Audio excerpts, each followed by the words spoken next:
और देश की प्रमुख वैज्ञानिक संस्था आईसीएमआर यानी Indian council of medical research ने इस पूरे मामले को लेकर क्या कहा है वो भी जरा आपको बता दें कि बुखार के साथ खांसी का प्रकोप हो रहा है। इन्फ्लुएंजा ए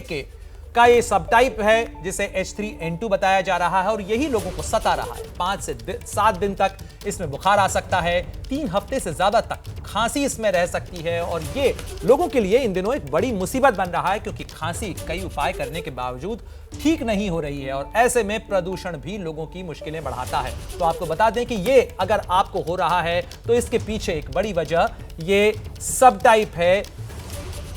इन्फ्लुएंजा वायरस का ए सब टाइप है जिसे H3N2 नाम दिया जा रहा है।